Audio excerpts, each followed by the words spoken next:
You understand? Think about it. The women are the first teachers of the children. So if something traumatizing happens to our sisters, our kids are going to be messed up. They offsprings, your offsprings, you understand? The way you're raised, they understood that when you read the Willie Lynch letters. If we attack the woman, if we cause the woman to be in an independent state of fear, she'll raise the woman in a reversed role and make the son, which is strong, he'll be strong physically, but not mentally. What's up? I say he's submissive. Right. You see what I'm saying? So they knew these things. That's why they had to do this to us, to keep us in sin. You understand? And keep our communities destroyed. But look what God said. We're here to tell you this, black man, black woman. Deuteronomy chapter 7 and verse 6. For thou art an holy people unto the Lord thy God. The Lord thy God hath chosen thee to be a special people unto himself. What? A special people unto himself. Y'all are special. You understand? No one's ever going to tell us that. It's going to take us telling us that. You understand? Uplifting one another. You understand? Changing our minds and the way we see one another. That's why we come out here. We show you these things have happened to us because we broke God's commandment. Now it's going to take God's commandments and the unity of brethren to uplift one another. We have to be community minded, and it's going to come from this Bible.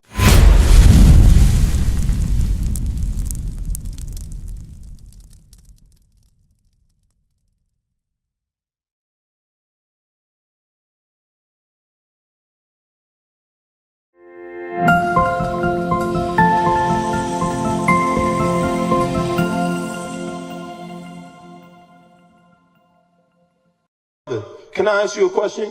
You know about your history here and stuff like that? Semi. How old are you? 24. 24. Okay, so that's about the time they started taking a lot of that history out of there. It's important to understand your history, right? Because there's strength that comes from that. Right. There's strength that comes from it. We look at it as a negative thing. We don't want to remember the past due to trauma and all this stuff. But it's good that we know our history, because when we start to see our history, we know what it was like, and we can see how much we've progressed as a people. You understand? Do you think since the 60s or even since slavery, this is the vision that our ancestors had for us? What do you think they was thinking about? More or less. Come closer. What you think they was thinking? More or less peace instead of like all of the negative stuff we have going on. People don't like to look at the past. They think, like you said, PTSD issues and stuff like that. But if you can't look at the past and focus on the negatives and look at the positives in all of it, you won't be able to move forward. That's all praises. Man, clap it up for this brother, man. Hey, come here, we dealing. Do you think this stuff is in the Bible? Our atrocities, the things that caused us problems, you know what I want. Do you think this stuff is in here? Well, yes. Yep. Yeah, all of that's in there. That's covetousness. You understand? That's what our people chase mainly, is the love of money. You understand? We put money above how we deal with one another. You know what I'm saying? Instead of doing for ourselves, we taught do for yourself. Don't let nobody tell you nothing. You focus on you. No, that's not how it used to be. And it's Deuteronomy 28 and verse 15, because these things happen to us because of this. So we're going to show you the reason why. And that's the major thing. When you understand why something happens, you don't just have to be like, oh, it's because of this and Illuminati and greed and all. No, it happened because we are the chosen people of God. That's right. You understand? We are the chosen people of God, and God made an agreement with us to keep our end of the bargain. And we did not keep our end of the bargain. So guess what? He had to punish us. Read this. Deuteronomy chapter 28 and verse 15.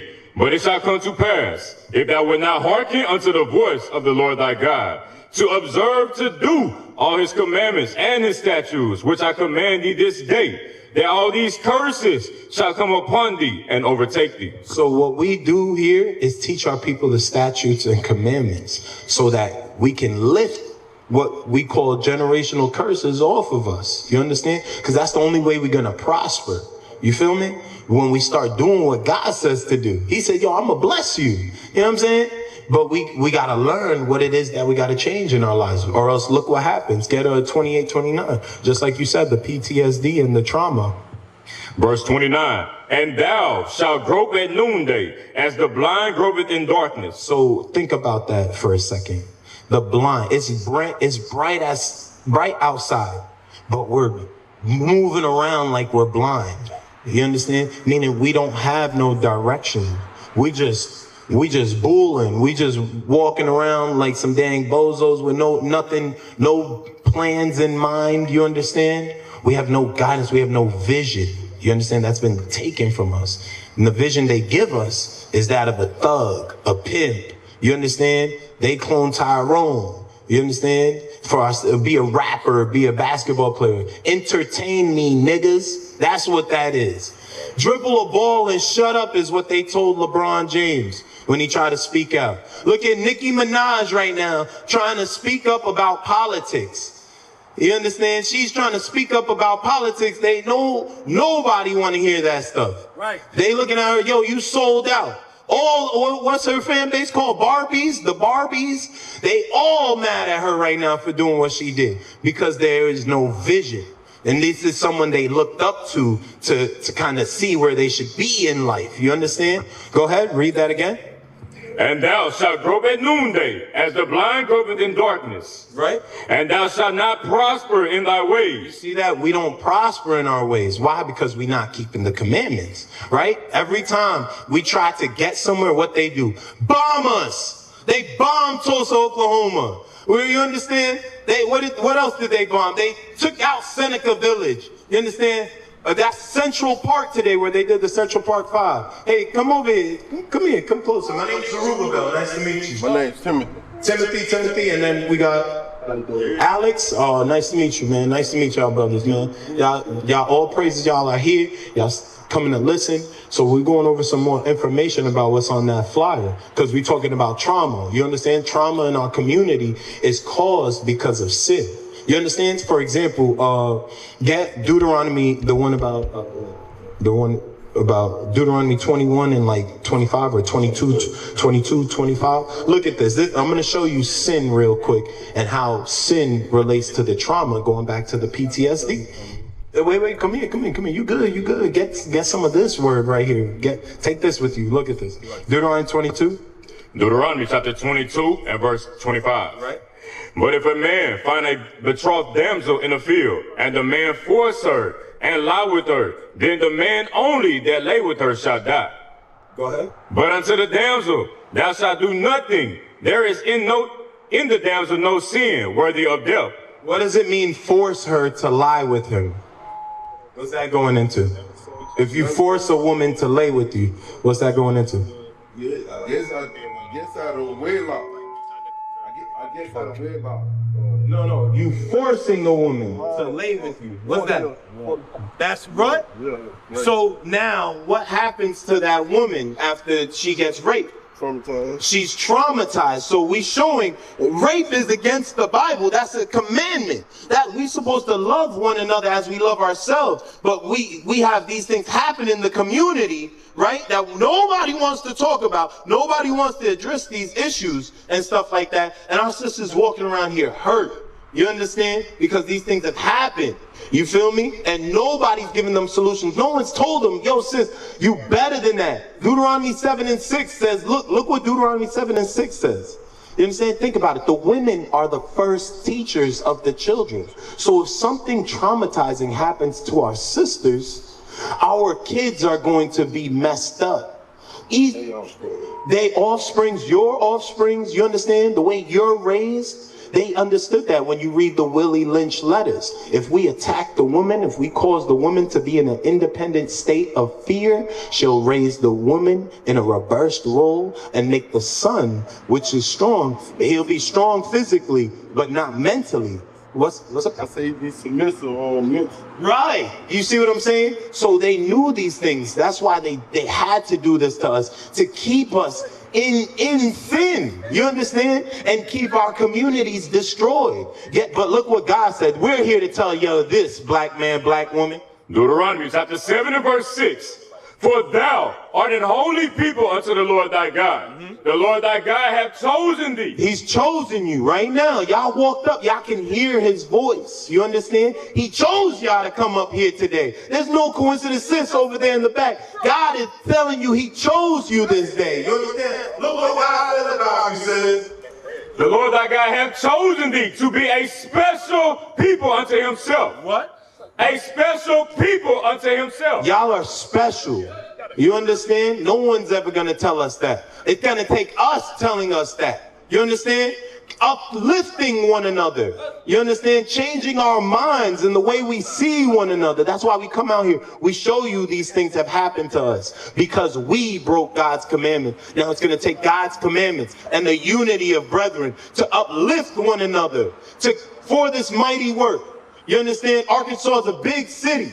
Y'all need brothers to come out here and help put in this work and wake their people up. One conversation, if you could take from this conversation, man, it's going to be so much that you're going to learn. But if you could take one thing away, we have to be community minded. And it's going to come from this Bible. It's going to come from changing our mind about the sins and stuff that we did. Go ahead. There's more. Above all people that are upon the face of the earth. So above Elon Musk? No way.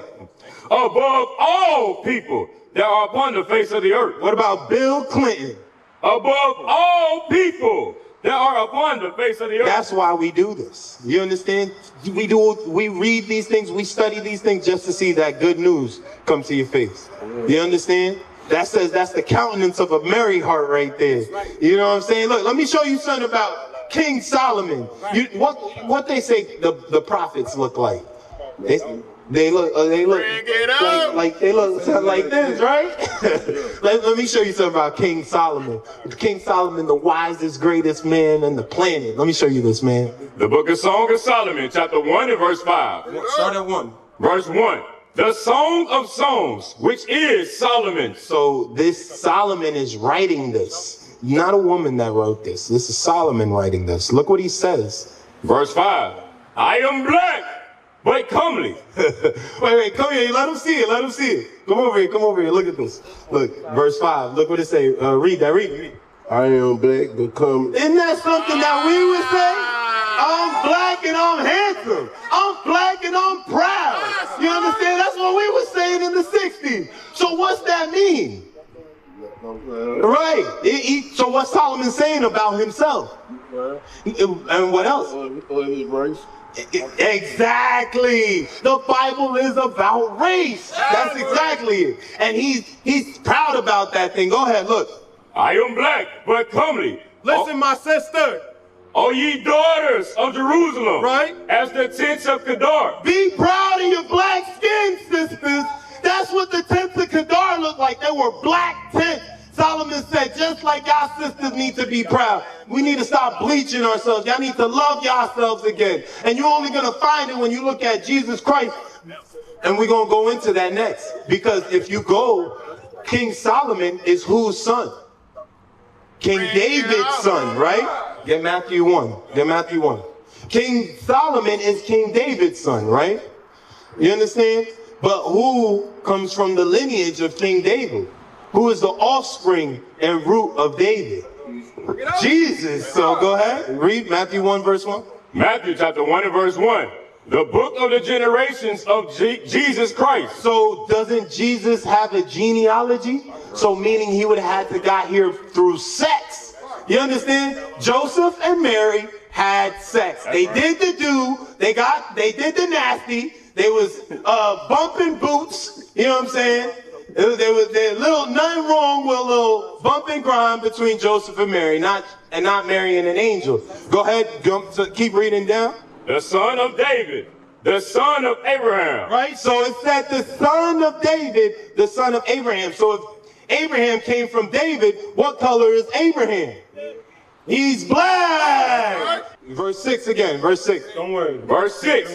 And Jesus begat David, right? And the king. And David the king begat Solomon, of her that had been the wife of Uriah. Right. So Solomon came from King David. He said, I'm black. Go to verse 16 now, right? Is that what I want? Verse 16? Yep. Verse 16.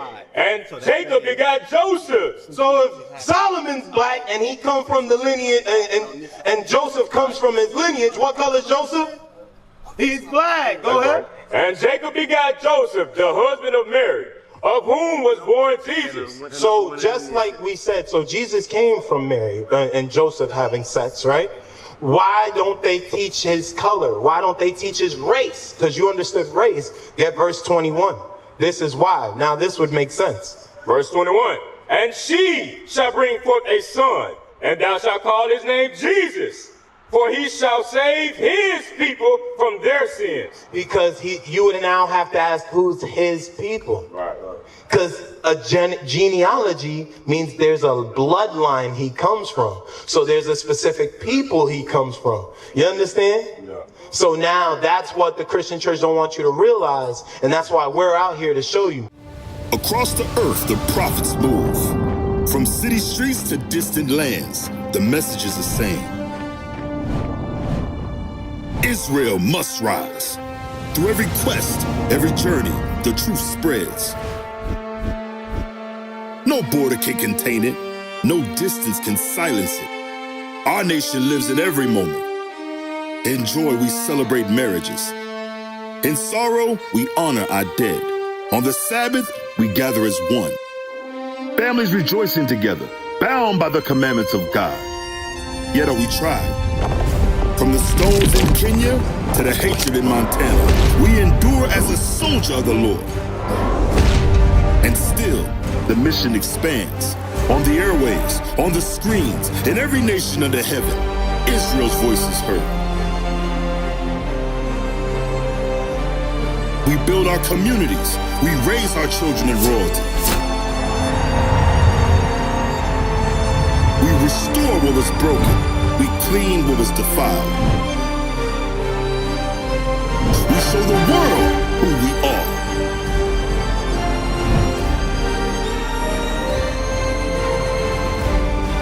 This is Israel united in Christ. Nation in motion. Nation endures.